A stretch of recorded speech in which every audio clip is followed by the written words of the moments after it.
of 3 months should be enough for us to cover the syllabus and do some revisions in the first few weeks of August. But the most important thing is cooperation. I would request for your maximum cooperation, participation in the class.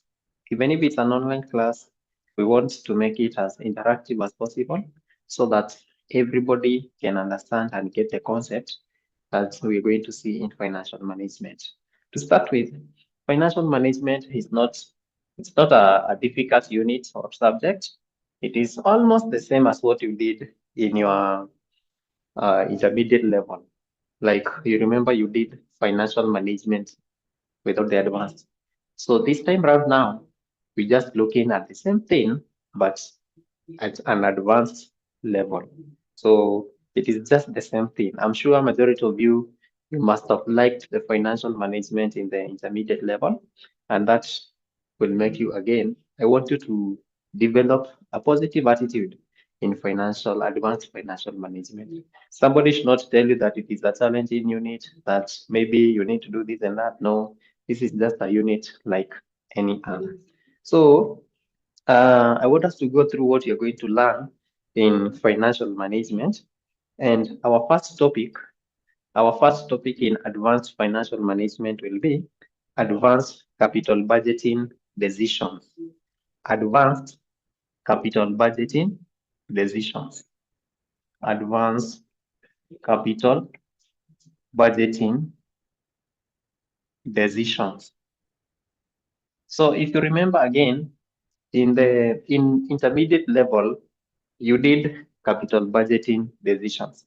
Capital budgeting decisions, what you did in financial management here, it's like you are doing the net present value, NPV, you did IRR, you did payback period, you did discounted payback period, that is methods of evaluating projects. You did capital rationing. You did abandonment decisions.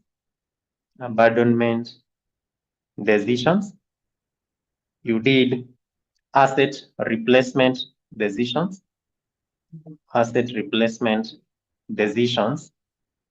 And the others. That is what you did in financial management. So in advanced financial management, we are going to look at the same things. We are going to look at net present value, IRR, payback, what, all these, but now at an advanced level. For example, if it is the net present value, we are going to incorporate here, we are going to incorporate risk.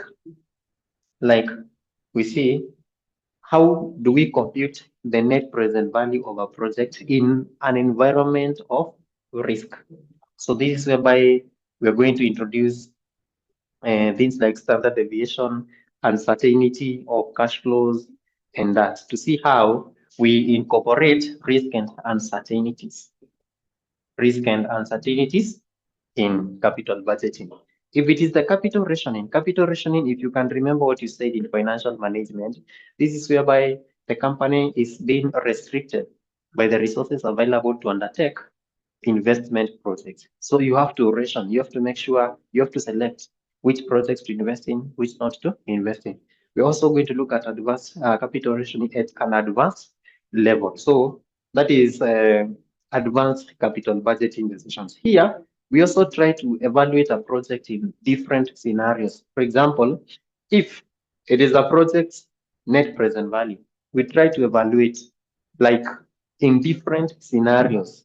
We have like the scenario analysis, whereby we look at the net present value of a project in 3 scenarios: the base case, worst case scenario, and the best case scenario. If you remember, in financial management, you are only computing the net present value of a project. But now, at an advanced stage, we're saying, though we have computed the net present value of a project and noted that it is positive, or rather the project is viable for investment, we need to ask ourselves some what-if questions. Like, for example, what if things do not go as expected? Will the NPV of the project still remain positive? What if things are more favorable, what will be the NPV of the project? So in this case, or under here, we will look at investment projects and different methods. And for example, number one, we have sensitivity. We will look at sensitivity analysis. We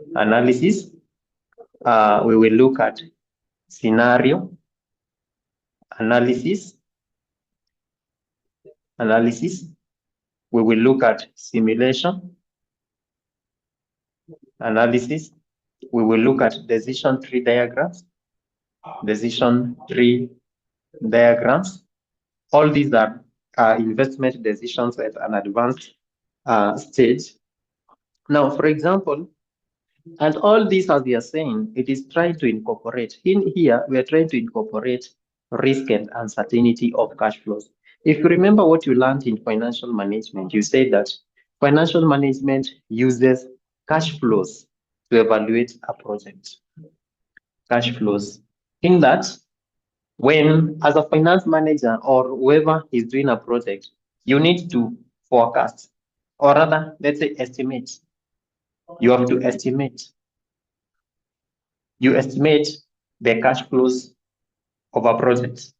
If a project has a period of 10 years, you will have to estimate the cash flows of that project for a period of 10 years so that you can evaluate the viability of that particular project. And in estimating the cash flows of a project over a period of 10 years, and that one you learned as one of the challenges of capital budgeting decisions, is that there are a lot of uncertainties. One of the challenges encountered by finance managers in capital budgeting decisions is uncertainties, in that you are not able to estimate the cash flows of a project, the future cash flows of a project with certainty. It is not easy to predict the future. So because of the uncertainties associated with the cash flows of a project, then we have to incorporate risk and uncertainties in capital budgeting decisions. In financial management, you are only relying on the discounting factor. You are only relying on the discounting factor, for example, 10% as the only way to account for risk. But now, this is not enough. We need to look at risk in a bigger perspective. We need to look at risk in a wider or in a broader perspective, whereby we introduce these different methods of incorporating risk and uncertainty. For example, number one, we have the sensitivity analysis. Sensitivity analysis, just to mention, we are saying, assuming we have computed the NPV, the net present value of a project, na tumeona, that project has a net present value of 12 million, which is positive. We need to ask ourselves some questions.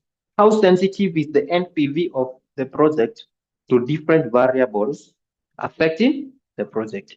And when you talk about the variables in this case, variables, before we get this NPV, there are variables. For example, there is selling price, there is variable cost, there is demand, there is maybe also the cost of capital. It's a variable, it can change, and that. So these are variables that are used to compute the cost of capital, or rather, they will affect this cost of capital.